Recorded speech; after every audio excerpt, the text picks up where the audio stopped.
Está en el sistema venoso, ¿verdad? Muy bien. Ley de Ohm, ¿qué dice? A ver, joven. Para que haya flujo de presión debe haber una resistencia capilar. Ley de Ohm, hijo. Para que haya... Y directamente proporcional.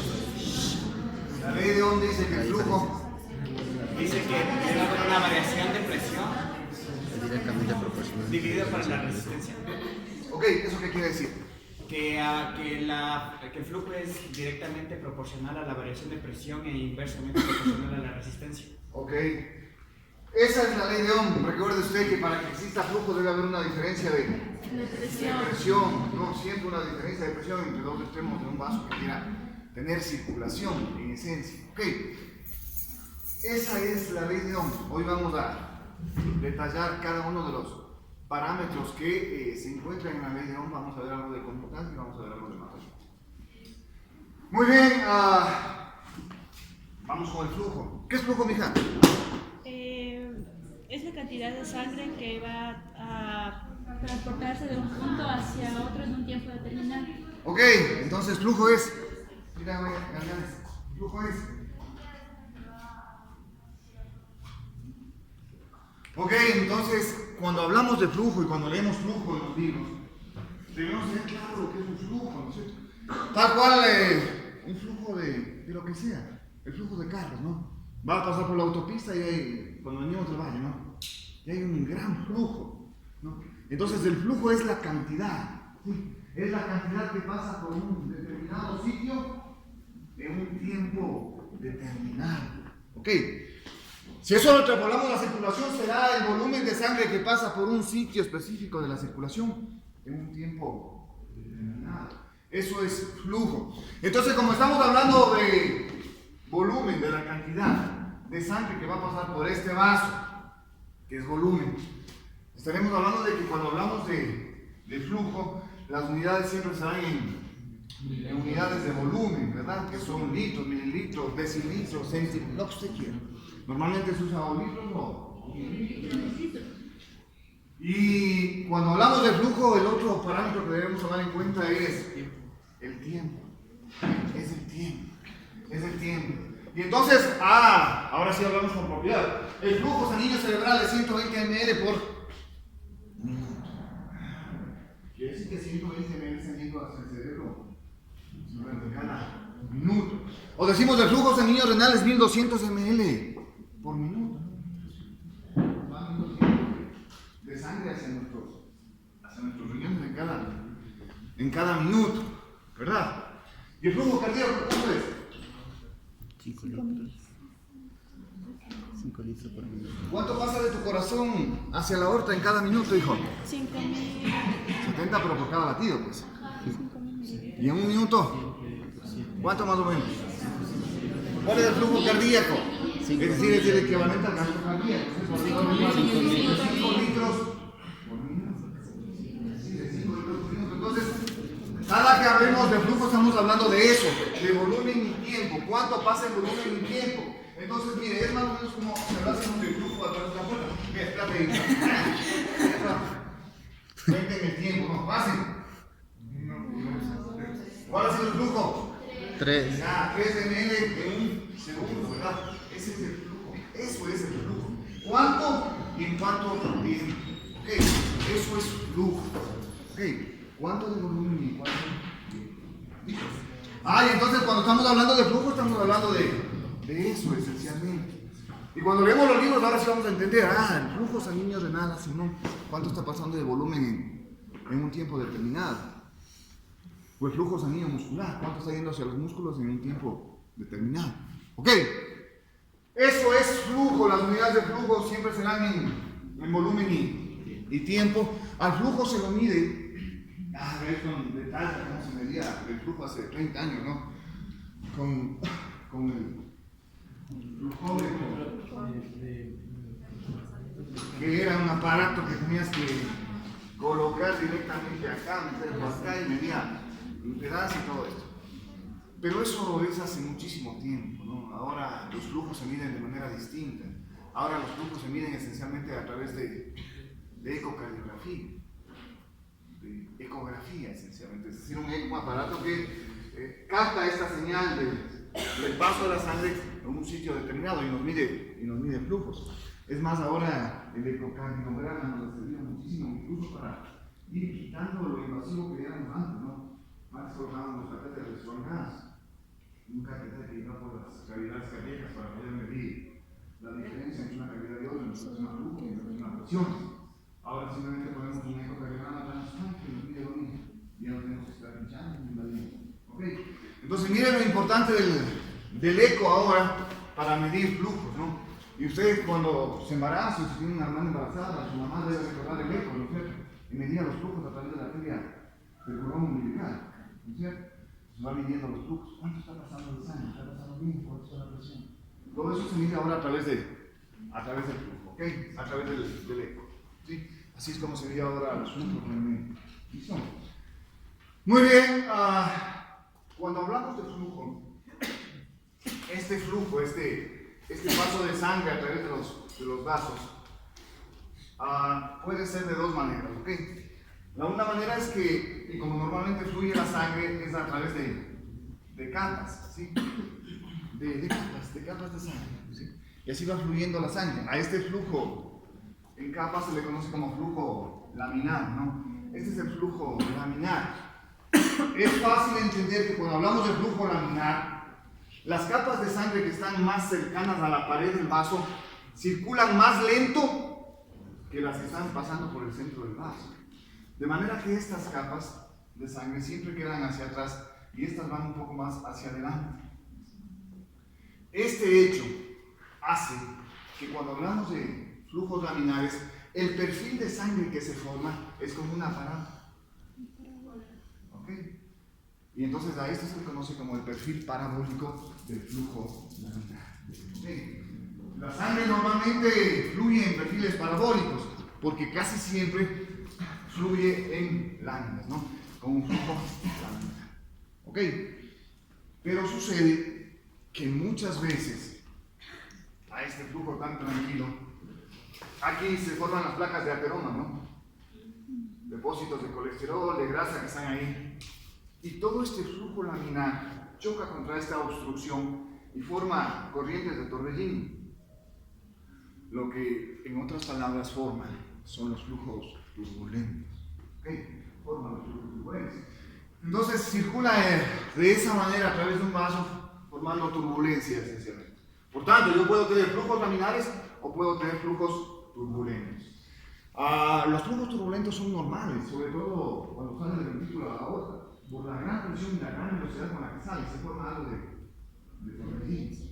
Pero esos flujos turbulentos no deben pasar de alrededor de 400 Reynolds, que es la unidad en la que se mide las turbulencias, ¿ok?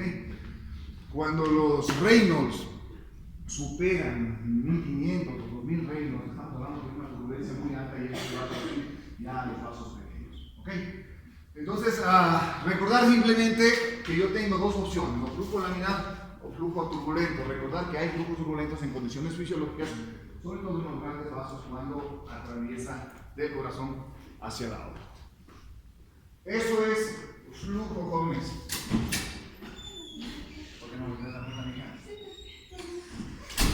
¿Se escucha lo que me acabo?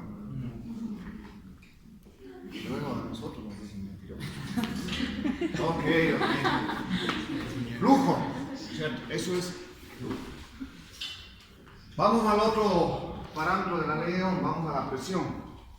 Y es que muchas veces confundimos los términos, no vamos confundiendo los términos y no tenemos claro fisiológicamente lo que representa cada uno de ellos.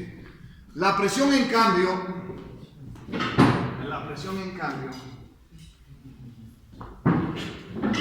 si este es un vaso sanguíneo, la presión no es más que la fuerza que ejerce el líquido en contra de la pared del vaso. ¿Okay? Si yo tengo una columna de líquido acá y esa columna de líquido me está ejerciendo una presión sobre la pared del vaso, a eso se le conoce como presión. Naturalmente, si es que yo pierdo sangre por una hemorragia, por un corte en un vaso, ¿qué voy a perder? Exacto, disminuye la fuerza del líquido en contra de la pared del vaso, la fuerza de la sangre en contra de la pared del vaso. Por lo tanto, pierdo presión. ¿Sí?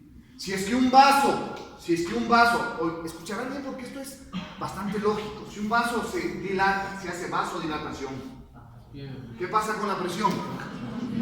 Bien, ¿no? La misma columna de líquido, porque es la misma columna de líquido. Si un vaso se dilata, como en este ejemplo, va a perder ¿qué? Presión. Es lo que pasa en el shock anafiláctico, como nos da alergia, ¿no? En el shock séptico. Hay una gran vasodilatación y por lo tanto el paciente se choca. Ahí disminuye la presión. ¿Ok? Entonces, ¿qué es la presión? Siempre será la fuerza que ejerce un líquido en contra de la pared del vaso. Sí, dependerá naturalmente de volumen y dependerá esencialmente también de resistencia. ¿Okay? Entonces, eso es presión. La presión, como tal, no es más que la fuerza de esta columna de líquido en contra de la pared del vaso. La presión puede ser muy alta cuando el vaso se cierra, ¿no? En los hipertensos, por ejemplo. Hay un cierre del vaso, hay una vasoconstricción y entonces se vuelve una presión altísima. ¿Cuál es el riesgo? El riesgo es que se rompan los vasos pequeños, ¿sí? Y nos dé una hemorragia cerebral, que normalmente como fallecen los pacientes hipertensos que no son controlados. Por hemorragia no van al baño o van a hacer alguna actividad y aumenta tanto la presión que se puede romper uno de los vasos pequeños. Nos da hemorragia y nos da toda una serie de acontecimientos catastróficos por no haber controlado la presión. ¿Okay? Eso es presión, señores. La presión se mide en milímetros de mercurio o se mide en centímetros de agua, ¿no? Entonces se crearon estas unidades en base a cuál es la presión que está ejerciendo un líquido determinado. Y hablamos de milímetros de mercurio, digamos que 10 milímetros de mercurio. ¿Qué quiere decir 10 milímetros de mercurio? Quiere decir que la presión ejercida por la columna de líquido es capaz de elevar en 10 milímetros una columna de mercurio. ¿Ok? Eso es 10 milímetros de mercurio, esa es la presión. A eso se refiere cuando hablamos de presión en milímetros de mercurio. Y si hablamos de centímetros de agua, en cambio estamos hablando de la capacidad que tendrá un líquido de elevar, ya no mercurio, sino agua. Y se lo mide en centímetros de agua. ¿Ok? Como el mercurio es más pesado, siempre va a tener una longitud de centímetros de agua. Entonces, un milímetro de mercurio equivale a alrededor de 1.36 centímetros de agua. Pero eso ustedes ya lo van a ver, ¿sí? ¿Ok? Pero más o menos esa es la equivalencia. Siendo un milímetro de mercurio tiene alrededor de 1.36 centímetros de agua. De manera que cuando ustedes quieran transformar una presión a otra unidad, simplemente tienen que hacer la operación matemática. ¿Ok? Bueno, lo importante es que reconozcan que la presión se mide en milímetros de mercurio generalmente o en centímetros de agua. ¿Cómo se mide la presión en nuestros vasos sanguíneos? Nosotros tenemos dos maneras. La una es la manera indirecta, que lo veremos en algunas clases, ustedes me imagino lo verán en el laboratorio cuando hablan de fisiología cardíaca, que utiliza el método indirecto, ¿no? Metemos un manguito que nos aprieta acá, un tensiómetro, aumentamos la presión y se pierde la onda de pulso, ¿sí? Comenzamos a descifrar esa presión y cuando comienza a pasar la sangre, pues marcamos a los primeros pasos la sistólica y a los últimos la diastólica en base a los ruidos de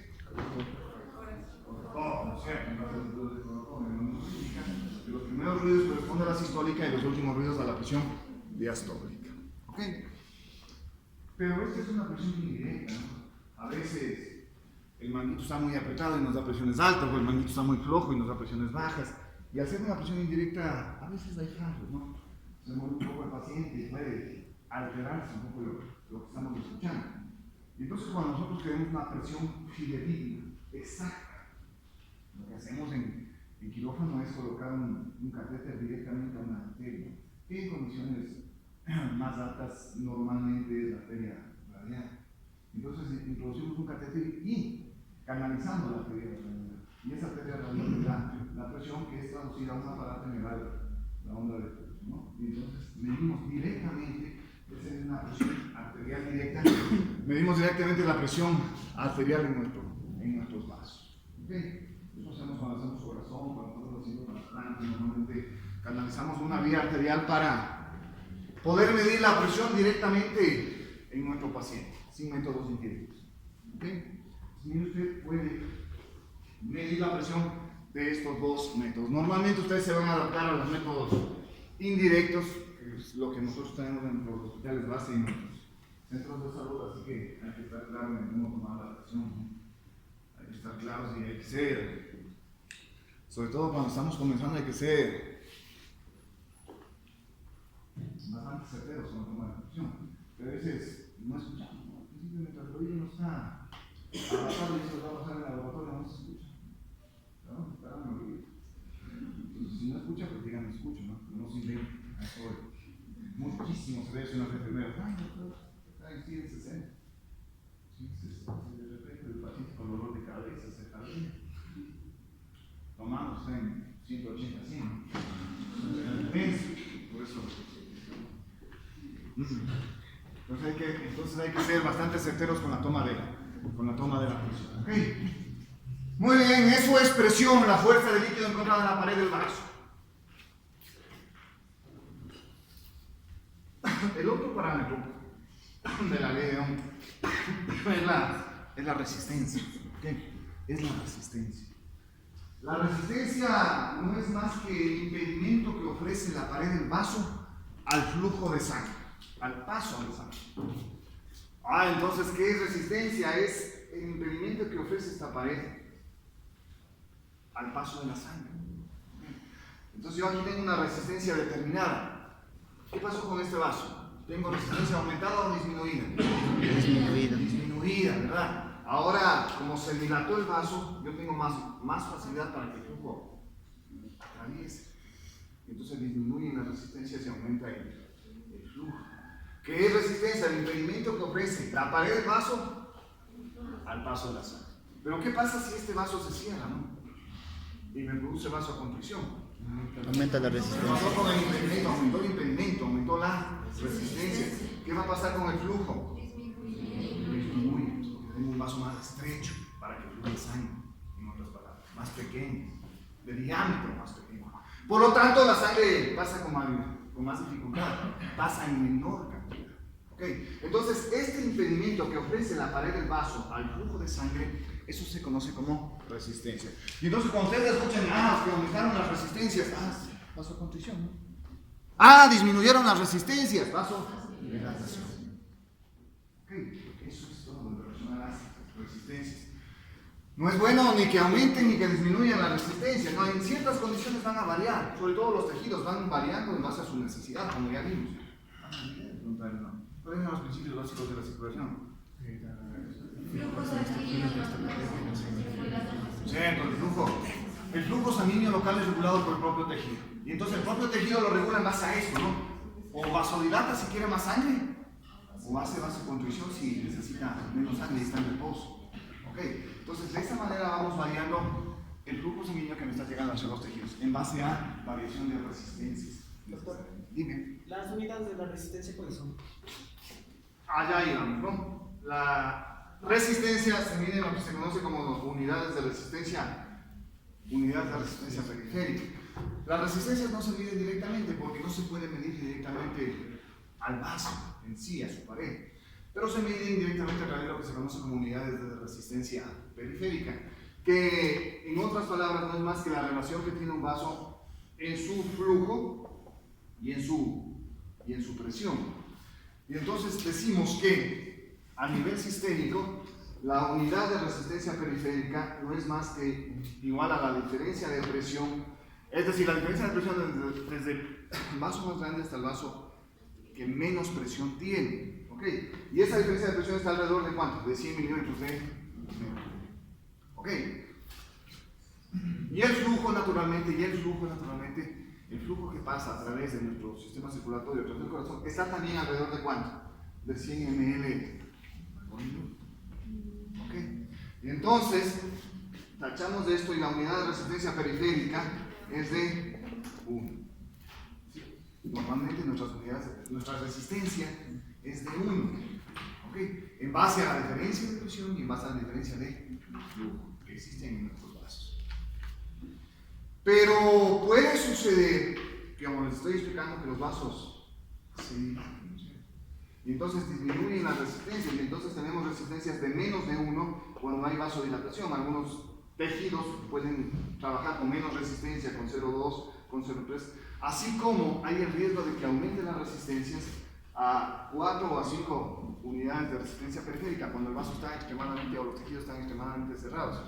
Si nosotros colocamos adrenalina en un sujeto, las unidades de resistencia periférica medidas más o menos llegan entre 4 y 5 de URPs, de unidades de resistencia periférica, ¿no?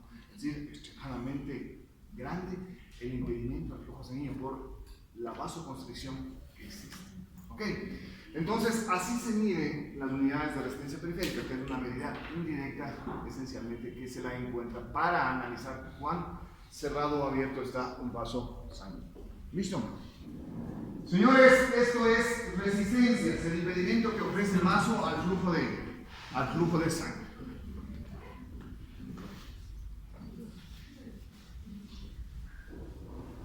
Se lo mide, como les estoy mencionando, a través de las unidades de resistencia periférica, que es una medida indirecta del flujo y la presión que existe en un sistema circulatorio. ¿Ok? Si seguimos con esto, con el análisis de esto, absolutamente relacionado con esto, con la ley de Ohm, está otro acápite en fisiología circulatoria que se conoce como conductancia. Y la conductancia dice lo siguiente, ¿eh?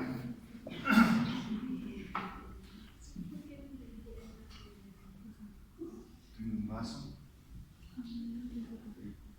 tengo otro vaso y tengo otro vaso. ¿Qué no entendiste, hijita? ¿Alguien dijo que no entendió algo? ¿Sí? ¿Está claro? Sí. Ya están, el profesor hay que...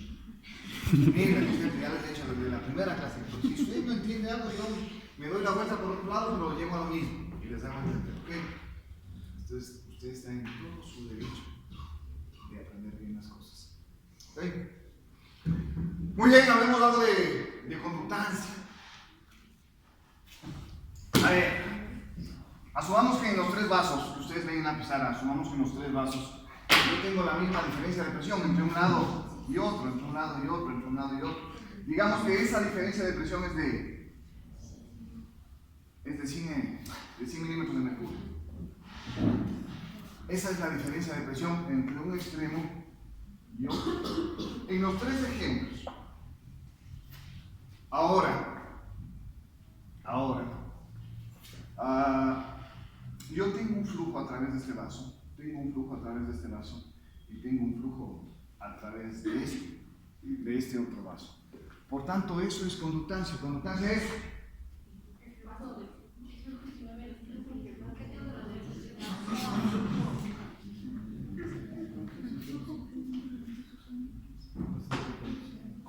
es la capacidad de conducir.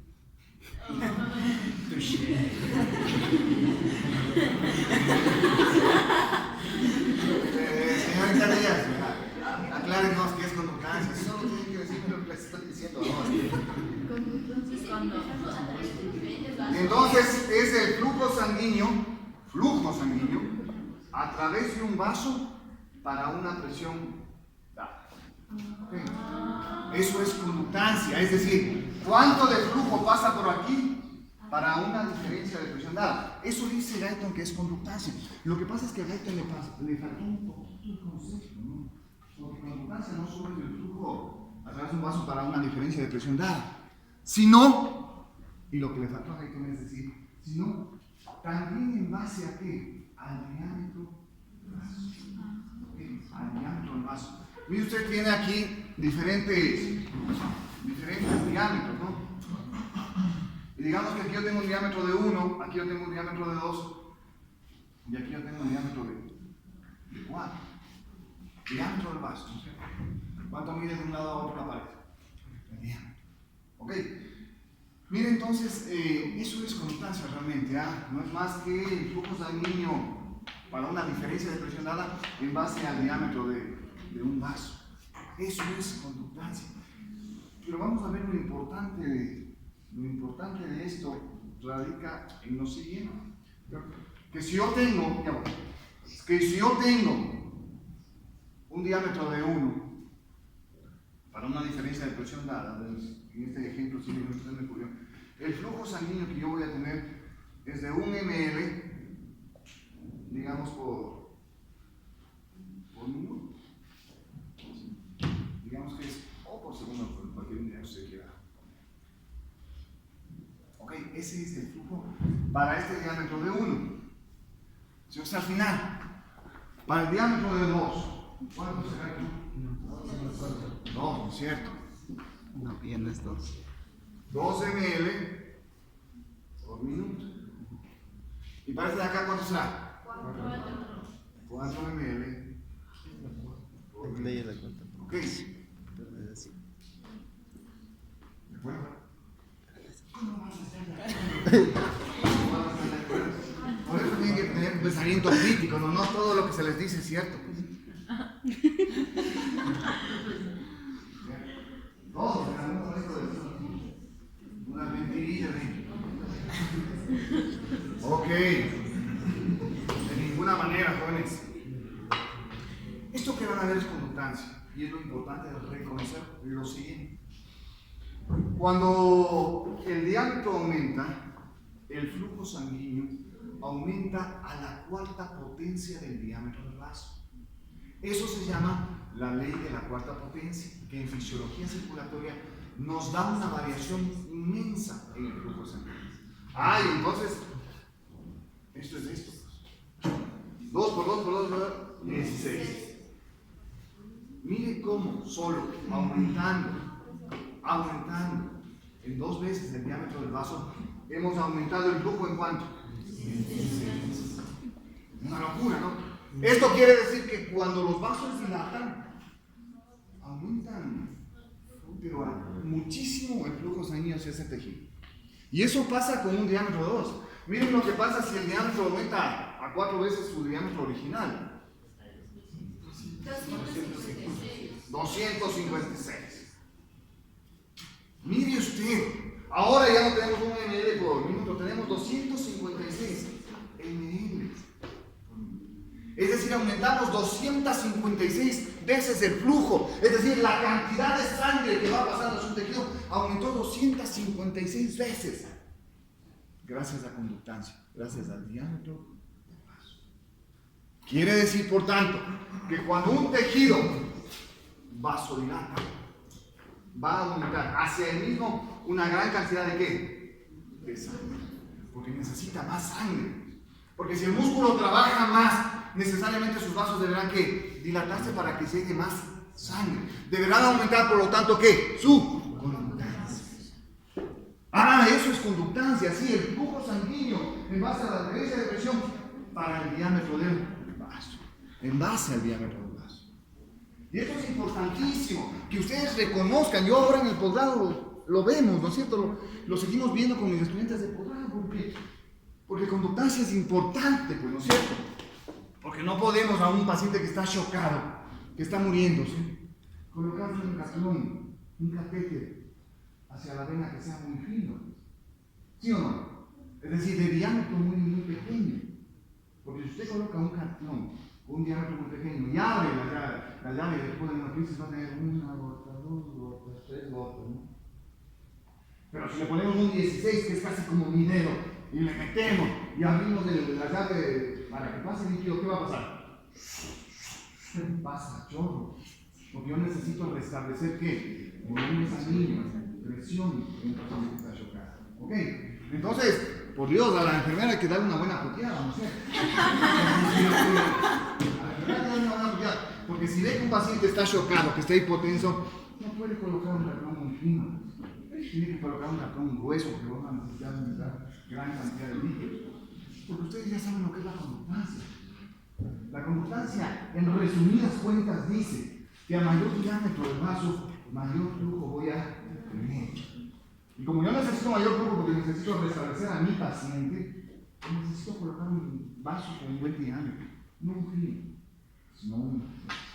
Okay. Señores, esto es conductancia. La conductancia nos sirve muchísimo para entender la variación de flujo hacia nuestros tejidos también. Muchísimo para entender esto, para entender que si un tejido trabaja más, sus vasos van a tener que dilatarse porque van a necesitar mayor cantidad de ¿qué? De sangre que llegue hacia ese tejido. Porque está trabajando más, porque necesita más oxígeno, más glucosa para su funcionamiento. ¿Ok? De manera que la conductancia nos sirve para regular esencialmente el flujo sanguíneo.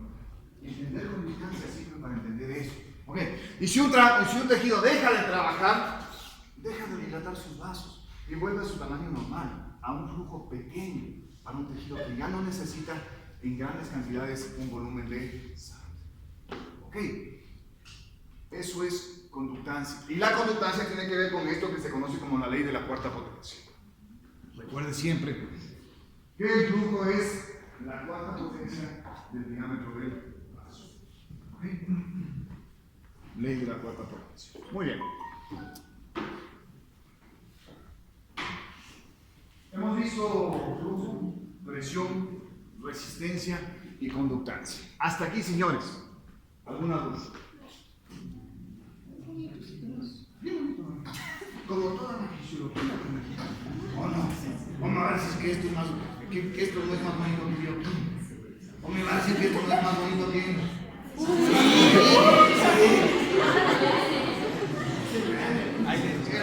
Esto es... Pero mire esto es medicina. Esto es lo más cercano a la medicina que ustedes van a ver ahora. Por lo menos. La fisiología siempre será lo más cercano a la medicina real que ustedes van a ver en las ciencias básicas, ¿no es cierto? Entonces hay que formarnos bien en fisiología porque si hay un tronco que es importante en la carrera es una ciencia básica es fisiología. Todo lo que ustedes hagan después tiene que ver con fisiología. Todo. ¿Okay? ¿No es cierto, mija? Porque la fisiología es... Es todo. Ok, esto es conductancia. Y de repente, estos manes, ya saben, ¿no? Hace más de 100 años que estuvieron investigando. No es cierto, muy 80.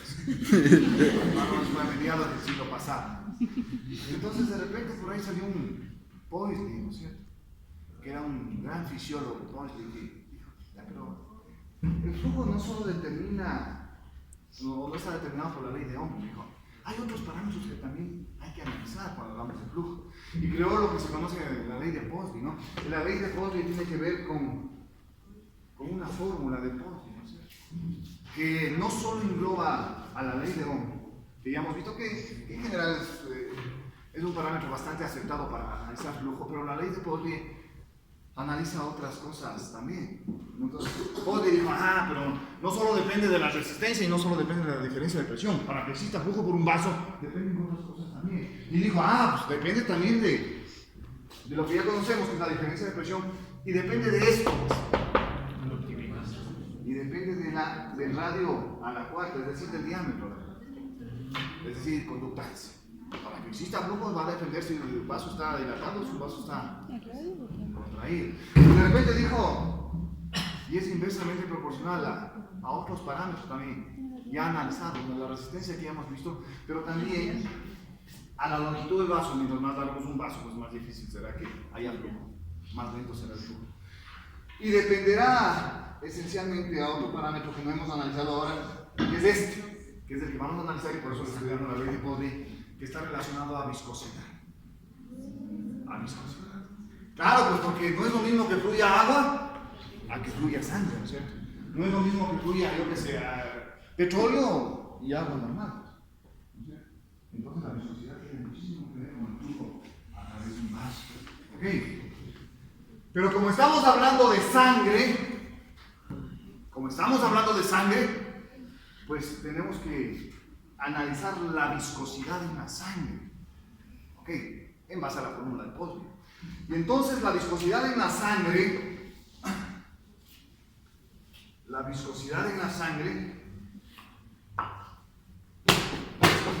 está dada por... Exacto. ¿Qué se llama? Está dada por el hematocrit. Enchufada la cinta cosa. Muy bien. Está dada por él. Muy bien. Muy bien. Ese es el hematocrito. El hematocrito cierto es que está basado en la cantidad de glóbulos rojos que tiene una persona. Pero el hematocrito no es eso. Conceptualmente el hematocrito es... Te voy a dibujar lo que es el hematocrito y tú me lo dices. Si yo saco sangre y este es un tubo de ensayo, y a ese tubo de ensayo yo lo llevo a centrifugación, y hacia abajo se quedan los elementos figurados de la sangre, y hacia arriba se queda plasma o suero, dependiendo si ponemos una anticoagulación o no. Y de repente yo miro y digo, a ver, aquí yo tengo 42% y aquí yo tengo 58%. Esto es el hematocrito. Por tanto es... Cuando usted tenga que contestar en las pruebas de acreditación profesional, recuerde que el hematocrito es un porcentaje. Siempre. No es la cantidad. No es la cantidad, ojo. Es el porcentaje de glóbulos rojos que tiene un sujeto en relación a la sangre total. Si esta es el 100%, si este es el 100% desde aquí, de la sangre total, de este 100%, ¿cuánto corresponde a los elementos figurados, a los glóbulos rojos que están en el? En ese ejemplo, el 42%. Vamos a ver también 42% de hematocrito. ¿Ok?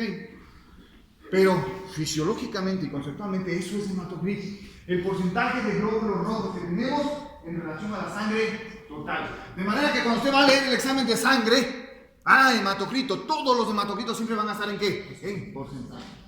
Y vamos a ver, ¿no? Ahora ya vamos a ver, pues. A ver, tu hematocrito, mami, está en 38%, estás anémica, oye. 38%. ¿Cuáles son los hematocritos normales? Más o menos 42% para hombres y alrededor del 38% para mujeres. Pero este hematocrito en nuestro medio no es real, ¿no? No es real. Porque estamos en Quito, ¿no? Estamos en 2800 metros. Este hematocrito está bien para cuando estudien en la Universidad de Guayaquil o estén estudiando en Manta, ¿no es cierto? Que están a nivel del mar. Conforme avanzamos en altura, disminuye la presión parcial de oxígeno. Al disminuir la presión parcial de oxígeno, nuestro cuerpo capta eso y comienza a estimularse y producir más eritropoyetina. Producir más eritropoyetina produce su cuerpo como respuesta a la disminución de la presión parcial de oxígeno mayor cantidad de glóbulos rojos. Por eso es que nuestros hematocritos no tienen esos valores, son mucho más altos. En Quito, más o menos 46% en los hombres y alrededor de 40-42% en mujeres. Este es el hematocrito normal. En Quito, hematocritos mucho más altos. En ciudades de altura, en general, ciudades sobre los 2000 metros de altura. Por eso es que cuando nosotros vamos a la costa, ¿no? Y llegamos a Guayaquil, ¿no? Y nos ven desde una cuadra, ¡ese serrano, ese serrano! Como que se nos nota por el hematocrito, ¿no es cierto? El hematocrito es una cantidad de glóbulos rojos altísima, ¿no? Lo mismo le pasa al costeño cuando viene acá, ¿no? ¿No es cierto? Y uno le da pequeño su puta, este man que pálido, loco. Y es pálido porque tiene menos glóbulos rojos que nosotros, menos porcentaje de glóbulos rojos. Tiene menos hematocrito, ¿ok? Entonces, señores, este es el hematocrito. Ahora bien, estamos hablando de viscosidad. Hemos llegado acá porque quiero hablar de viscosidad. La viscosidad de la sangre está determinada por el hematocrito, es decir, por el porcentaje, por los glóbulos rojos en sí. ¿Qué pasa si este hematocrito, que tenemos el 42% en este ejemplo, al centrifugar la sangre, medimos y llega todo este porcentaje de sangre, llega al 50%? ¿Cómo tenemos ahí? 58%. Tenemos un hematocrito de 58%. ¿Aumenta qué? La viscosidad. Aumenta la viscosidad. En otras palabras, se hace muy espesa la sangre. ¿Han oído al abuelito, no? Ay, hijito, es que tengo espesa la sangre. Abuelito, usted tiene un hematocrito alto, ¿no es cierto? Usted ya estudia medicina, ¿no es cierto? Abuelito, usted tiene un hematocrito alto. Esto quiere decir que tiene gran cantidad de ¿qué? De glóbulos rojos, hizo que la viscosidad aumente y que la sangre fluya más lento, porque tiene sangre más espesa. ¿Cuál es el riesgo de que yo tenga un flujo lento? Que son cosas de qué? Ese es el riesgo. Porque se puede sacar y formarse rápidamente un trauma. Entonces el riesgo es sacar. Por eso es que, ahorita voy. Por eso es que nosotros en anestesia, por ejemplo, jamás aceptamos para cirugía programada, jamás un paciente que tenga más allá del 56% de hematocrito. Este es el límite máximo con el que puede entrar a quirófano. Usted imagine, en quirófano va a estar que sin moverse, con éxtasis circulatorio prácticamente los miembros inferiores, con un hematocrito altote, más riesgo de que haga tromboembolia pulmonar por la formación de trombos. ¿Okay? Siempre debemos tratar de que ingresen con hematocritos más bajos de que del 56%. Mientras más alto es el hematocrito, más viscosidad, más lento fluye la sangre, más difícil es el flujo y más riesgo de informes. ¿Okay? Señores, eso es el hematocrito. Ahora sí, ¿algo me iban a preguntar ustedes y algo me iban a preguntar? La viscosidad también aumenta dependiendo de, o sea, yo he escuchado que también cuando consumen muchas grasas también se aumenta la viscosidad, o sea, el espesor de la sangre. Verás, la viscosidad esencialmente tiene que ver con los glóbulos rojos de la sangre. ¿Cuál es el riesgo de que tú consumas gran cantidad de grasas? Que te deposita en sangre también gran cantidad de ésteres de colesterol. Ahí tienes dos opciones. Sí, puede ser que aumente ligeramente la viscosidad, pero el riesgo más grande es que eso se deposite en las paredes de los vasos, ¿no? De las arterias coronarias. Y haga lo que vimos hace un momento, ¿no? Al depositarse las placas de colesterol aquí, te produce obstrucción al flujo. Y eso más, a veces estas placas se desprenden y obstruyen todo el flujo y nos infartamos por una placa telematosa.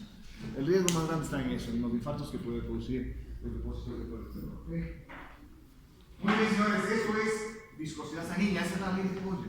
Entonces, mire usted cómo, para que exista un flujo adecuado, debemos tomar siempre en cuenta la viscosidad de la sangre. Como dice la ley de Pauli, si hablamos de flujo y sabemos que es la diferencia de presión, sabemos que es por el radio al cuadro, sabemos que es por la longitud y por la viscosidad. Usted claramente puede determinar si despeja esta fórmula, que a mayor viscosidad, menos será el flujo sanguíneo. ¿Ok?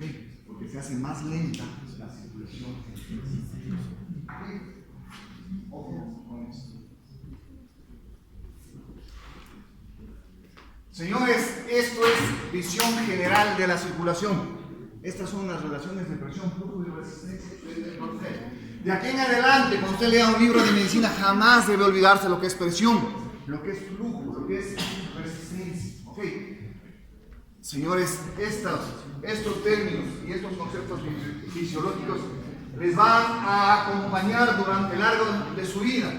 Por Dios, no olvidar lo que es el hematocrito y la relación del hematocrito con la viscosidad de la sangre. ¿Okay? Muy bien, señores. ¿Qué expresión? Nada de cantidad. Nada de flujo. ¿Qué expresión? Es la fuerza de la columna de sangre en contra de la pared del vaso. La presión se mide en milímetros de mercurio. Ok. ¿Cuál es el centímetro? Vamos. Resistencia. Ok. Al señor, vamos. Mande.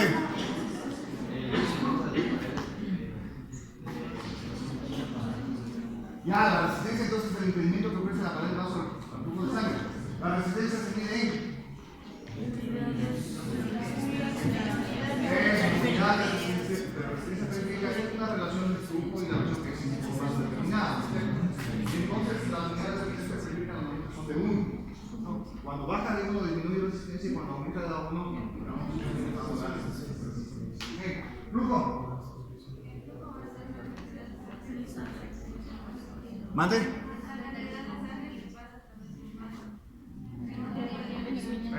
No pones así, pues ya sacas del buen cero, muchachos, ya puedes jugar nomás. Ok, conductancia.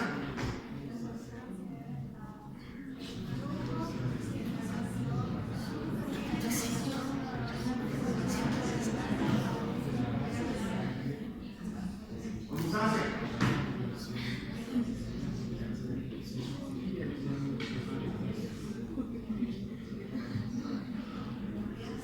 Oigan, en serio que parece que nos hubieran sentado acá. Vale, no. Conductancia.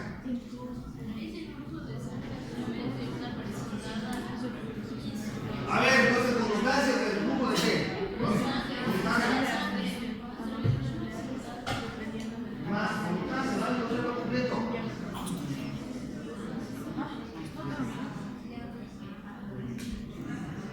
Ya.